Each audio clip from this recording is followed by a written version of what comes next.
Możemy już oficjalnie ogłosić, że startujemy z nowym projektem. Projektem, którego nie było jeszcze ani w Europie, ani nigdzie na świecie, ani tym bardziej w Polsce. To jest Abarth Punto Evo 2010 roku. Samochód ten został wyposażony przez fabrykę w silnik 1.4 Multi-Air, który generuje 165 koni i 250 Nm. Ten konkretny egzemplarz ma 320 koni i 455 Nm, a to za sprawą silnika 2.0 turbo z Opla Astry H OPC. Silnik został przez nas zainstalowany około 5 lat temu dla naszego klienta. Po jakimś czasie samochód znalazł się w moich rękach.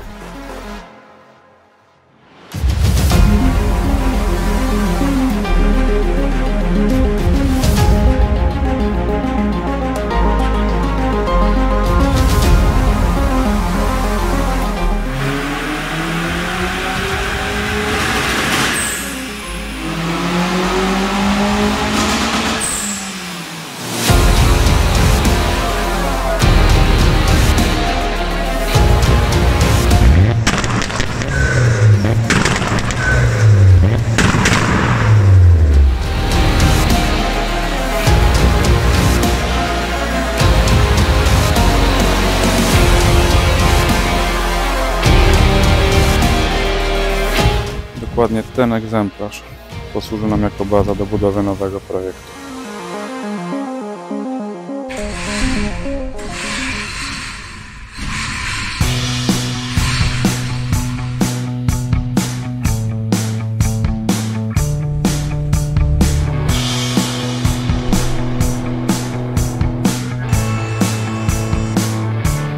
Użyjemy takich właśnie wag do tego, żeby zważyć sobie naszego punciaka.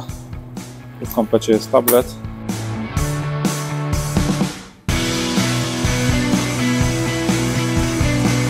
On teraz tutaj ma no data, czyli brak połączenia, ale musimy je podłożyć pod koła i powłączać.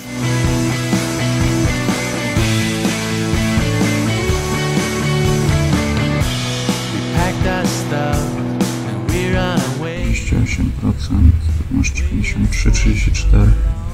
A że tutaj jest najcięższa lewa strona, to naprawdę jestem w szoku. No ciekawe ile dojdzie, na pewno będzie przód cięższy i tył też, nie? Myślę, że z tyłu to jest 80 kg to na pewno. A silnik jeden z no, dużo z przodu z tej misji, nie? Dużo. Tu masz tak, lewy tył. No to jest lewa, tył. Jeszcze lewe przednie koło, najbardziej obciążone. I prawy tył.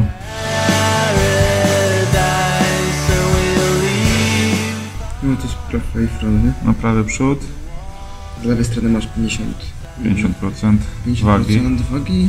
Aha, no to by się zgodziło, tak. Do prawej masz tak samo? Prawo masz niecałe 50, no. Przodu masz 65,5. Z tyłu masz 34. Przekątna nie jest taka do końca zła. Zresztą lewo-prawo też nie jest strasznie. Tylko tyle, że wiesz, ja jeszcze wsiadam na przykład z lewej i już jest 500 kg, nie? Ciekawe jak na przykład ile waży Grande w dieslu. Bo wagowo powinno być zbliżone, nie? Jeszcze jak będzie ten czarny, bo i tak muszę podnieść, żeby zasłonę założyć, to może jeszcze będę miał te wagi.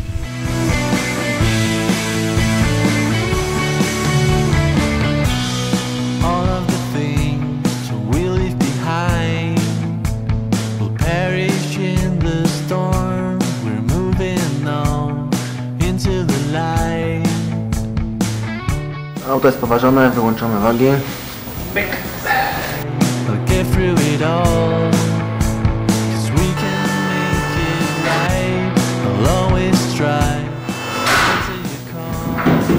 Mamy możliwość porównania wagi mojego Abartha z Abarthem Grande Punto seryjnym. Zobaczymy jaka jest różnica w wadze, bo naszego już mamy poważonego.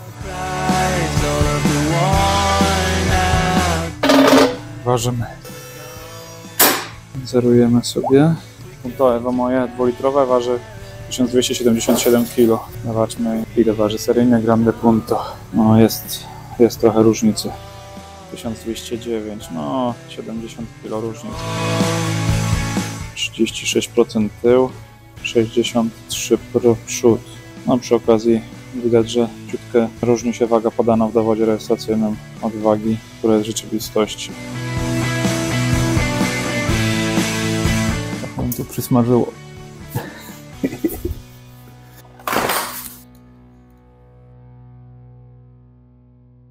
lekkie roszenie. On się pocił od samego początku gdzieś tam. Ale w granicach normy. Muszę mierzyć jeszcze wydech, czy jest do sprzedania, czy zostaje. Ale chyba on jest 6,3, jak dobrze pamiętam. 76, nie? 76. 76 myślę.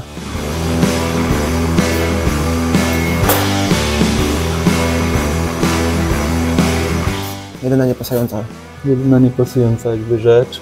Łapa skrzyni silnika były przełożone z czegoś tam, tak? Pasowały? Tak, łapa skrzyni, chociaż ona jakiś lifting tam to też przeszła, jak pamiętam. Ale z grubsza pasowała, no i tutaj podróżnicę trzeba było. Tak, jeszcze widzisz? Stuka.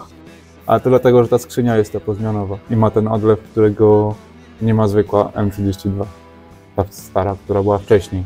No w każdym razie tutaj trzeba było trochę podklepać, bo było za ciasno. To jest skrzynia M32, ale z Opla. Tak, to jest skrzynia z Astry. No ale dzięki temu, że to jest M32, to pasowały nam półeczki z M32. Taki myk. I skrzynię masz ze szperą, tak? Tak, teraz tutaj jest szpera. Generalnie ten zestaw, który tutaj jest cały do sprzedania. Czyli silnik, skrzynia, kompas sobie zostawiam, bo to jest MU Black i on mi będzie potrzebny. Zaraz zobaczymy, czy wydech jest do sprzedania, ale raczej tak. 70. Można by się pokusić o zestawienie. O, dlatego mi stuka wydech. Zutylizował wieszaczek. Wydech jest na tłumikach MG Motorsport. To jest tłumik aktywny. No i co, tu będziemy go musieli całego ciąć. Ciekawe, czy to stanie tabelka. Fajnie by było. Jak wypadnie, na pewno będzie. Generalnie ja bym bardzo chciał, żeby zbiornik był pod spodem, a nie w środku w aucie. Będzie mi waliło wachą non-stopem, nie? Samą pompę będzie słychać dużo bardziej. Będzie w środku zbiornik. Jak będę sprzedawał silnik ze skrzynią, to szparę wyciągam, bo szparę musi dostać moja żona do Lancia. Jakby ktoś chciał do Grandziaka, do Mito, do Punto Evo, no to jest cały zestaw. Można to też wsadzić do czegokolwiek innego. I jaką to moc robi? 320 koni, 445 N. Także to już jest w tej chwili najmocniejszy i najszybszy Abarth w Polsce, ale będzie jeszcze szybszy. Tak chcemy. No plan jest taki, no. My wyrzucamy ten silnik, wkładamy 5-cylindrową dwulitrówkę. Nad turbiną jeszcze nie myślałem, którą. Coś będziemy musieli pomyśleć. Co silnik zakujemy, przygotujemy od zera.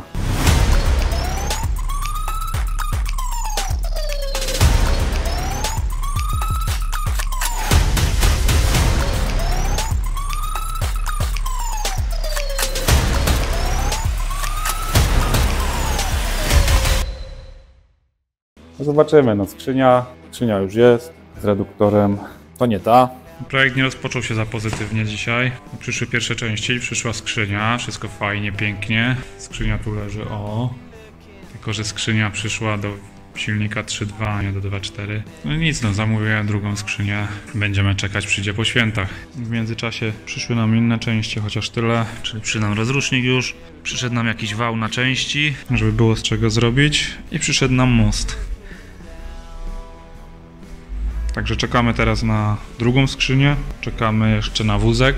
Panowie mieli go wykręcić po świętach dopiero. Ciężko taki wózek kompletny dostać, no ale jakoś tam wygooglałem, wynalazłem. Za drugim razem przyszła skrzynia właściwa. Już teraz mamy dwie. Do 3.2 i do 2.4. Bo ta przysłona była pomyłkowo. Ogólnie jest taki problem, że przy napędzie naprzód średnio tą moc się przenosi na asfalt, nie? Tak, no zaraz spróbujemy coś pomierzyć dragiem, ale no niby jest sucho, no zobaczymy, tylko tyle, że jest zimno. No i padł pomysł, żeby zastosować napęd. Napęd na 4 koła, no bo co nam po większej mocy?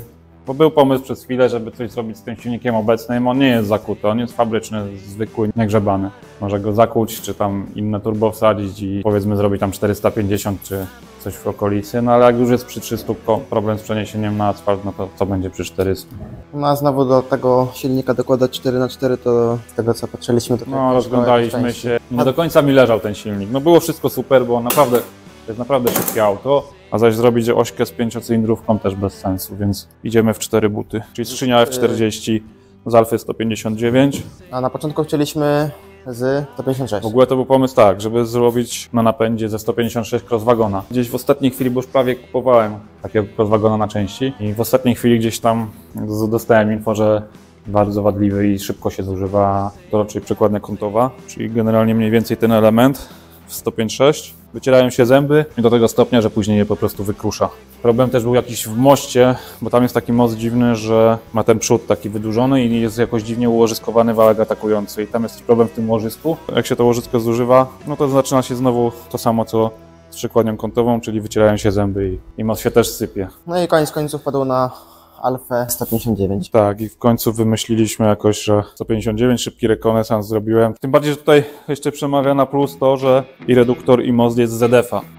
To jest z ZF-a, więc myślę, że Sobie poradzą. to sobie poradzi. Nic się tutaj raczej wydarzyć nie powinno. Udało się taką skrzynię dorwać z silnika 2.4 JTD, który teoretycznie nam powinien pasować do bloku. Przypadkiem kupiliśmy też z 3.2. Czy pan się pomylił? Jest No i tak. stwierdził, że żebyśmy już nie odsyłali, bo te palety w dwie strony są droższe niż ta skrzynia, więc dziękujemy panu. Mamy jakiś przymiarek prób, nie wiem, do czegoś nam się to kiedyś tam gdzieś może przyda. Moja różnica jest taka, że tutaj w tym miejscu jest rozrusznik, No poza rozstawem wszystkich śrub.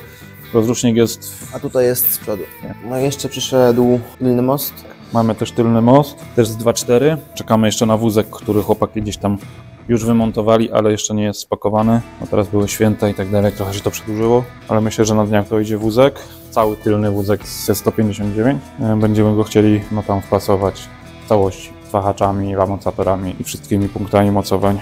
Zobaczymy jak to wyjdzie. No mamy też wał. Wał kupiłem po prostu, to jest chyba właśnie też z 3.2, ale to zależało mi tylko na przegubach tak właściwie, bo tak będziemy robić. Raczej w trzech częściach go nie będziemy wkładać, tylko... Ja bym chciał w ogóle, żeby nie był łamany, ale nie wiem, czy to się uda, żeby był w jednym. Ale coś lepiej kawałku. warto mieć. No ale samych przegubów byśmy nie dostali luzem, także coś musiałem kupić tak czy siak. Kupiłem też dwumasę 2.4, żeby była na wymiar. Potrzebowaliśmy wieniec, no i jakieś tam wymiary, żeby można było zrobić customowe koło razem ze sprzęgłem. No i mamy też już od razu rozrusznik do tego. Na tą chwilę mamy tyle z zakupów. No, czyli w sumie brakuje teraz tego wózka. Wózka i silnika. No nie wiem jeszcze jak będzie z trawersem. Na pewno będzie do pocięcia, tylko czy aż na wylot czy nie. No nie no, tutaj raczej wyjdzie gdzieś reduktor w tym miejscu. Będziemy musieli to jakoś mądrze przebudować. Oby tylko nie trzeba było ruszać dokładnie. Dobra, a jak jest z rozstawem kół w Alfie? No właśnie, tak jak Bo patrzałem, ogólnie jest szersza, tak? po prostu to jest szersza. Wychodziłoby, że jest o 6 centów na stronę. To jest dużo, nie? To jest dużo. No nie widzi mi się ani poszerzania nadkoli, ani żeby gdzieś koła zostawały. To nie wchodzi w grę w ogóle. No i problemem też będzie to, że tam jest 5 razy chyba 100 w Alfie, a mamy 4 razy 100. Fakt nie chciałbym zmieniać. Także to będziemy sobie walczyć potem z jakimiś no jeszcze jakbyśmy dokładali dystanse, żeby zmienić rozstaw sił, to już w ogóle byśmy wyszli. No. Połową opony za obraz. Dobra, jeszcze masz plan chyba na większe hamulce, nie? Bo z tyłu będą do 159. Tak, z tyłu będą, to już sprawdzone w sumie rozwiązanie, czyli 284 wentylowane z zaciskami za 159 tambrery, czyli takie jak kupiliśmy z wózkiem, a z przodu 330 mm. I teraz mam taki dylemat, bo myślałem nad zaciskami też za 159, tak, które mam adaptery do nich i tak dalej, ale ostatnio mi przyszedł do głowy te zaciski ZR18, które miał, by chyba lepiej tu wyglądały. Sześciopokowe. W sumie by pasowały z adapterami. Tak, one by pasowały tutaj. Ale to też jest dalszy temat. No to jeszcze hamulce są też do sprzedania, tylko tyle, że już je zarezerwował kolega jeden i chyba już w zasadzie są sprzedane. Najprawdopodobniej będzie też do sprzedania cały zestaw FSD zawieszenia, bo mam jeszcze jeden komplet. No tył mi się w ogóle nie przyda, to na pewno tył to na 100%. A jeśli chodzi o przód, to zobaczymy w ogóle, w którą stronę pójdziemy, bo jeżeli będziemy robić gwint na jakimś Bichsteinie czy coś, no to będzie całe 2 komplety w sumie do sprzedania, bo sobie zrobię nowy zestaw. No ale to jest też jakby dalej. Najważniejsze, żeby wisiał ten tylny wózek i wyjść tutaj z tym problemem trawersu, a reszta to jakoś myślę, że pójdzie, mam nadzieję, i nie będzie źle. Tylny wózek. No w tej chwili tutaj się trzyma, prawda? Tu masz tą tylną łapę. Mocowanie belki. Mocowanie belki, amortyzator i to jest wszystko, czyli dzisiaj belka. A teraz będziemy mieli 4 punkty mocowania wózka, tak? Tak, bo mam 4 punkty mocowania wózka, plus ten długi wahacz tutaj wzdłużny. No a to na pewno nie. Ja myślę, że... Na pewno nie w tym miejscu, co jest teraz. Nie. Ja myślę, że tutaj to będzie jeszcze tabelka w tym miejscu. O. Może wleć cała wnęka na koło zapasowe. Gdyby to wszystko się tu rozwiązało, to by było super, ale to raczej nie liczyłbym na to chyba. Będzie całe wycięte koło zapasowe prawdopodobnie. No, znaczy, ja myślę, że całą podłogę będzie trzeba tam wyciąć, po prostu po obrysie, po to, żeby wstawić poprzeczki, do których przykręcimy wózek, nie? Po 4 punkty ma wózek, amortyzatory u góry i te wahacze, no. I tutaj sobie jakieś poprzeczki będziemy chcieli między podróżnice wspawać, żeby do nich się przykręcić z wózkiem. No i też będzie problem z kielichami. Nie? Trzeba będzie zrobić kielichy, zabudować je, żeby zamykać to wszystko, żeby syp nie leciał, bo samochód ma być dalej cywilny, to nie będzie żadnych... No najbardziej ciekawi ta szerokość tego wózka, czy to będzie duża różnica, czy nie. Poważyliśmy sobie samochód na wagach. Przód jest 65% masy, tył jest 35%. Najcięższy jest lewy przód, to jest najciekawsze. Teraz będziemy chcieli wyjechać na na drogę i pomierzyć jakieś testy. Mamy Dragiego, spróbujemy coś pomierzyć, ale rano było kiepsko z trakcją. Zresztą wczoraj nawet w ciągu dnia, jak jeździłem, to... No temperatura jednak jest koło zera.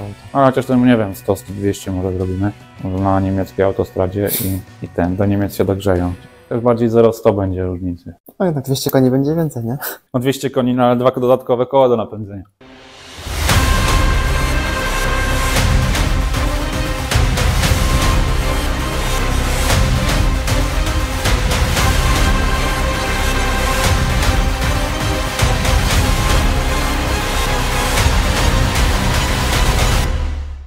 Dobra, to opuszczę, może pod maską jeszcze obejrzymy. No to jest co? No to jest Z20 Lex z Opla Astry. Dobra, a powiedz mi, czemu on tam wylądował? Znaczy no to auto było robione dla klienta generalnie. Pozdrawiamy Marka.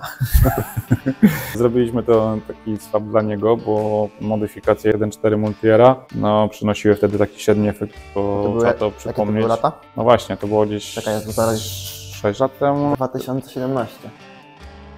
Wtedy strojenie Multiera było totalną zagadką, nikt tego nie ogarniał.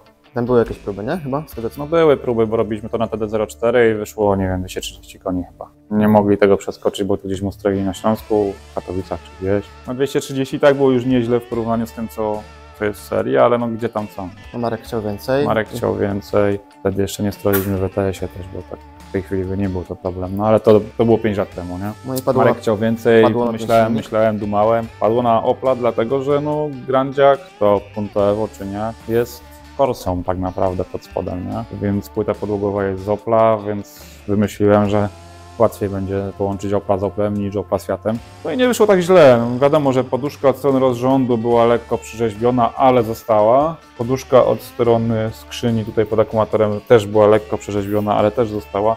Tylna została, tylko tą łapkę, którą tam pokazywałem, musiałem dorobić, no i on sobie tutaj zawisł. No, największy problem było z uruchomieniem, chociaż zabezpieczyliśmy się i wcześniej jeszcze jak auto było jezdne z oryginalnym silnikiem, wysłałem go do EcoMastera i chłopaki sczytali całego kana. Bo to jest odpalone na czym? Jest odpalone i wystrojone na Emu Black. Czyli żeby działało to wszystko tak jak w Abarcie, to trzeba było czytać całego kana. Tak, bo EcoMaster nie miał jeszcze obsługi kana do Abarta Evo i żeby to wszystko zadziałało, przede wszystkim licznik, nie? Żeby tam nie było choinki i w ogóle, żeby wskaźniki działały. To nam na tym najbardziej zależało. No i chłopaki sobie tego kana sczytali. Po naszej pracy całej, po montażu wszystkiego zawieźliśmy tam samochód i został wystrojony. No i tak generalnie jeździ do tej pory. Tak, od około roku ja jestem właścicielem tego auta, bo odkupiłem go od Marka. To już chyba 2 lata. Myślisz, że 2? No. Może, tak może tak, może masz wydaje. rację. Wiadomo, on przejechał w ciągu roku 3000 km. Ja też nie mam czasu nim jeździć cały czas. I kombinowaliśmy, czy sobie zrobić jakąś Corollę w 4 butach, czy coś. Oczywiście to są fajne tematy też. Być może kiedyś nadejdzie ten czas. No ale gdzieś tak nagle przyszło takie olśnienie, że skoro ta buda i tak stoi, ten samochód stoi, to czemu by nie zrobić? Robota jest ta sama, tylko tyle, że nie trzeba auta kupować. No i zobaczymy. No, dużo ludzi pytało, przecież cały czas ktoś pyta, kiedy będzie Abarth w 4 butach, ale na pytaniach się kończyło, więc my chyba musimy to zrobić pierwsi w swoim własnym aucie. Jeśli się uda, jeśli wszystko pójdzie zgodnie z planem, no to będzie dosyć szybki samochód, myślę. Bo turbina została, tak wcześniej mówiliśmy. Tak, no jest tylko ten aktuator. Aktuator jest tylko inny. Dorod jest cały dorobiony. Tu jest chyba coś inaczej, nie? Tak, no tego power cupa musiałem zrobić, bo oryginalnie to jest Taki odlew. taki wielki odlew, tak, on tu się nie mieścił. Chyba jeszcze średnica jest taka dosyć restrykcyjna. Tak, tam jest też zwężka w tym power cupie. Nie wiem, czy tutaj tego już nie ma w tym drugim silniku. No wyspawałem coś takiego, no oczywiście w tej chwili bym to zrobił trochę inaczej, no ale dobra. No teraz będziemy musieli to wszystko przebudować. No. Będziemy wkładać 5-cylindrówkę. Wkładałem ten silnik do Łady. No to było większe wyzwanie, bo tutaj tak patrzę, to mamy naprawdę dużo miejsca. W Ładzie... No w Ładzie było tyle samo miejsca, tylko że był duży. On był wzdłuż, tak. I on, żeby zamontować go w Ładzie, jak już go finalnie montowałem, no to on wchodzi pionowo do góry. On nie może być przekrzywiony, bo się nie zmieści po prostu. Bo i z przodu i z tyłu było, nie wiem, po 2 cm luzu. Tam stała seryjna turbina, nie? Tak, bo klient na początek chciał seryjną moc, więc zostało No, ale to w sumie na to serii. chyba było dobre rozwiązanie, bo ten Czyli napęd był dosyć taki. Została seryjna turbina i tam było mocy 260 koni. No 260 koni, a przecież ta Łada jest lżejsza niż Klędziak. Bo jeszcze był pomysł na ten silnik, prawda? Czyli 4-cylindrówkę 16 turbo. Myślę, że jak już kupować i robić, to już iść w 5 cylindrów. Zawsze to 1 cylinder więcej. No, tym bardziej, że chyba częściej jest jeszcze więcej trochę do wałki, pompy, oleju. A no tak, no to jeszcze jest, tych silników jest więcej na rynku, generalnie nawet używanych. Bo to trafić to jest w ogóle jakiś kosmos. Tutaj mamy przygotowany ten silnik też na 400 koni. No zobaczymy, no bo innego silnika w sumie, no nie miałem pomysłu na inny silnik, żeby montować. Bo jeden o 75 TBI, no niby fajnie, mniejszy trochę, no ale co, no 4 cylindry. W sumie to był pomysł na 2.4, żeby był turbina. Tak, był też pomysł na 2.4 ze Stilo, ale przeanalizowaliśmy sprawę i tam naprawdę są cienkie te tuleje i obawiam się, że przy dokoksowaniu większym to on po prostu wybuchnie. No i druga sprawa, że ciężko są osiągalne tłoki. Tłoki na zamówienie, korby na zamówienie. Gdzieś tam we Włoszech widziałem, że są. No i w sumie tylko w jednym miejscu znalazłem. No i tak zaczęliśmy ten temat jakby drążyć i w zasadzie na każdym kroku był jakiś ząg. Tu czegoś nie ma, tu trzeba będzie dorabiać, tu trzeba będzie rzeźbić i gdyby, nie daj Boże, tam się wydarzyła jakaś awaria, no to będziemy to znowu rzeźbić wszystko od nowa i tak. No i padło na tą dwójtrówkę. Poszło na tą dwójtrówkę, no niby może na łatwiznę trochę idziemy, aczkolwiek czy ja wiem, czy takiej, że idzie to. Żadna łatwizna, nie? Ciężko powiedzieć. Będziemy chcieli to też wystroić i przygotować od razu układ paliwowy pod alkohol. Zobaczymy, no co tak, to... zbiornik będzie prawdopodobnie jakiś... No prawdopodobnie będziemy spawać. Może uda się go tak zaprojektować. Dobra, na czym polega przygotowanie układu paliwowego pod... A co, muszą być przewody, które nie są stalowe, przynajmniej nie ze stali czarnej, pompa paliwa, która nie zardzewieje i wtryskiwacze, listwa paliwowa. Żadne elementy nie mogą być z czarnej stali. Skorodują. Nie no, ten zbiornik będziemy chyba spawali sami, tak myślę. Mam nadzieję, że się go udałoby wyprojektować jak te zbiorniczki dla Kacpra. Gdyby nam ktoś to wyciął laserem i wygiął i tylko zaspawać. No ale to jest też daleko jeszcze. Przewody i tak będą prawdopodobnie. No przewody i tak będziemy teraz są robić. Przewody te seryjne? Tak. Są jakieś Nie, są seryjne. Także to będziemy na pewno. Też zastanawiam się nad ABS-em, jak on będzie działał. Jeszcze muszę chyba zapiąć kompa i zobaczyć, czy widać ilość sygnałów, na przykład na obrót, nie? Jest taka szansa, że w Alfie będzie tak samo jakby to łożysko skonstruowane i ABS nie zgłupieje, no ale to też się okaże, bo nie jesteśmy w stanie tego na tę chwilę przewidzieć jakby. Bo ABS w tym samochodzie działa i chciałbym, żeby działał. Kontroli trakcji nie ma. Myślę nad Race TC, ale zobaczymy, jak to dalej pójdzie. No jest tam parę jakichś takich pomysłów, które jeszcze chcę wdrożyć przy okazji, no ale to wszystko wyjdzie w praniu, bo tej pracy jest naprawdę dużo przy nim, a czasu mamy jak zwykle nie za wiele i tak... Już tam wejdzie w ten kąt. No, jak już tam wejdzie dokładnie, jak Kacper wyjedzie, postawimy go tam, no to już sobie będzie stał. To może stać. Czas jest naszym największym wrogiem, bo zawsze jest coś do zrobienia przy innych samochodach, a na swoje nigdy nie ma czasu, wiadomo. No ale jak nie zaczniemy, to nigdy to nie powstanie. Co, chyba wszystko obgadaliśmy mniej więcej? No, chyba tak, no we wnętrzu raczej nie przewiduję żadnych zmian. Może się uda kupić jakieś fajne fotele, ale to zobaczymy, bo to też nie jest priorytet w tej chwili. No zobaczymy, no. Plany są ambitne, ale życie zweryfikuje. Dobra, to co? Montujemy pojedziemy. No, zamontujemy tę osłonkę i pojedziemy sobie do Niemiec, nie? Do Niemiec coś tam pomierzyć. 100.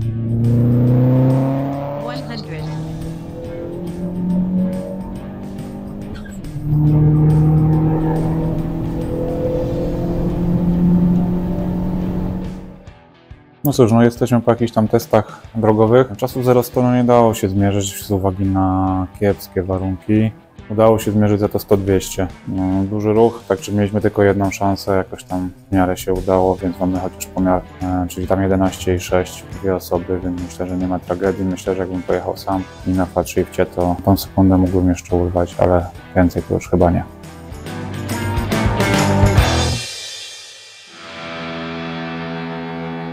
No i tak, zawieszenie dotarło. Nawet w niekiepskim stanie, ale już widzę już kilka problemów do ogarnięcia. Na przykład to, że jednak nie zwęzimy sobie wózka tak jak gdzieś tam sobie wymyśliłem, bo byłoby to zbyt skomplikowane, więc będziemy chyba chcieli zwęzić rozstaw kół, ten alfowski, tutaj na wahaczach, czyli ten wahacz, no i ten wahacz. Jak je skrócimy, to teoretycznie powinniśmy uzyskać taką szerokość auta, jaka nas interesuje, czyli taka jak jest fabrycznie, no może ciut szerszy, ale nie tak, żeby koła nam wystawały. Chciałbym to jeszcze tak zrobić, żeby było miejsce na dystanse zmieniające rozstaw śrub. Alfa ma 5 razy 100. A ja chciałbym swoje fabryczne felgi zachować. Na pewno roboty będzie w pytę, jeśli chodzi o tył. No nic, będziemy myśleć. A oto i serce naszego projektu, czyli silnik 2 litry, 20 zaworów, 5-cylindrowy Fiata. To silnik z wersji wolnossącej, ale my przerobimy go na wersję doładowaną. No jest kawał potwora.